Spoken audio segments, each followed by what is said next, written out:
Hello বন্ধুরা, শাশুড়ি মা রান্নাঘরে তোমাদের অনেক অনেক স্বাগত। দেখো আজকে আমি একটা মাছের রেসিপি নিয়ে চলে এসেছি। বানাবো নতুন একটা স্টাইলে, আমি মাছ ভাপা বানাবো। এর জন্য আমি একটু টমেটো বেটে নেবো, তার সঙ্গে দুটো কাঁচা লঙ্কা বেটে নেবো। বেটে নিয়ে আবার তোমাদেরকে দেখো কাঁচা লঙ্কা টমেটো পেস্টটা দিয়ে দিয়েছি। এখানে দেখো নিয়ে নিয়েছি পোস্ত আর নিয়েছি সাদা তিল, ওইটাও বেটে নেবো। ওর সঙ্গে আমি কটা কাজু দেবো,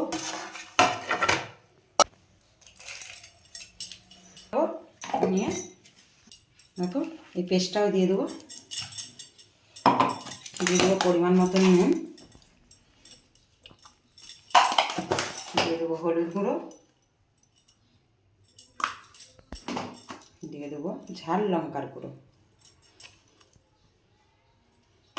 দিয়ে দেবো দেখো এখানে আমুলের টক দই নিয়ে নিয়েছি, এটা দিয়ে দেবো। মাছের পরিমাণ হিসাবে তোমরা নেবে। আমি এখানে প্রায় 100 গ্রামের মতন টক দই নিয়ে নিয়েছি। নিয়ে ভালো করে হাত দিয়ে মাখিয়ে নেবো। হাত দিয়ে মাখলে জিনিসটা খেতে ভালো হবে আর ভালোভাবে মশলাগুলো প্রত্যেকটা মাছের সঙ্গে ভালো লাগবে। এবার দিয়ে দেবো ধনিয়া পাতাটা মেখে নেবো। মেখে নিলে ভালো হবে, একদম কুচি কুচি করে কাটবে। আমি ডালটা ফেলে দিয়েছি, ডালগুলো না নেওয়াই ভালো।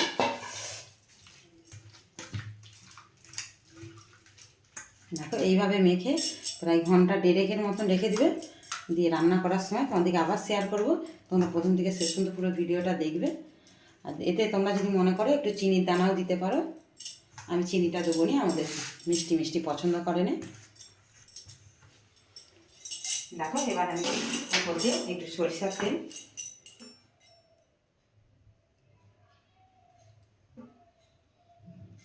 দেখো তেলটা একটু দিয়ে দিলাম। আর যখন রান্না করবো তোমাদেরকে শেয়ার করে দেবো কীভাবে কী করছি।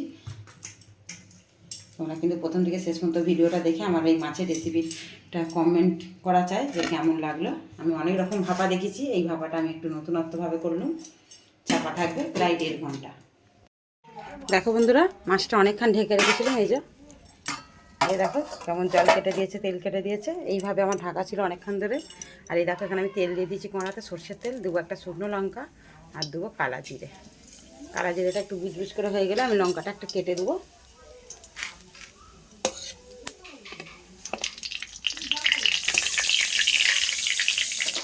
দিয়ে তেলটা হয়ে গেলেই আমি মাছটা আস্তে আস্তে ঢেলে দেবো।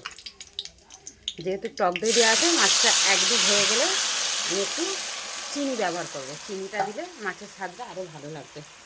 এখন দেবো নি, একদিক হয়ে যাক। আর আমার দেখো উনুনে একদম জোর কমানো আছে। এইভাবেই আমার মাছটা হবে। আর এটাতে একটু ধুয়ে জলটা দিয়ে দেবো, তাহলে মাছটা ভালো সিদ্ধ হয়ে যাবে।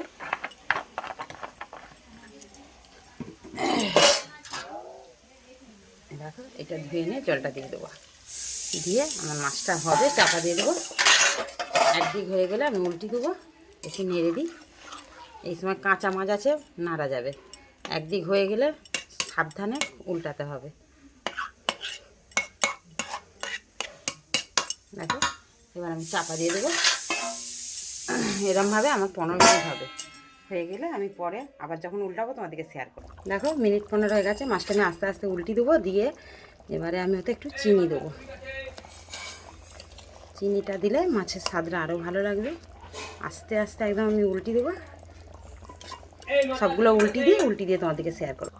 দেখো বন্ধুরা, মাছটা উল্টি দিয়েছি। এবার আমি একটু উপর দিয়ে চিনি ছড়িয়ে দেবো।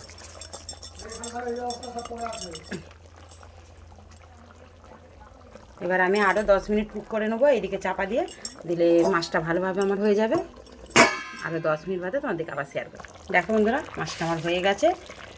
ওইদিকে 15 মিনিট দিতে হবে, এইদিকে 10 মিনিট। এইভাবে মাছটা কুক করে নিলে আমার রান্নাটা একদম রেডি হয়ে গেছে। প্রথম থেকে শেষ পর্যন্ত পুরো ভিডিওটা দেখেছি। কমেন্টে জানাবে আমার এই মাছের রেসিপিটা তোমাদের কেমন লেগেছে। অনেক অনেক ধন্যবাদ আমাদের ভিডিওগুলো দেখার জন্য। আর অবশ্যই কমেন্ট করে জানাবে আমার এই রেসিপিটা কেমন লেগেছে। আর এইভাবে তেল ছেড়ে দিলে তবেই জানবে রান্নাটা একদম হয়ে গেছে। অনেক অনেক ধন্যবাদ।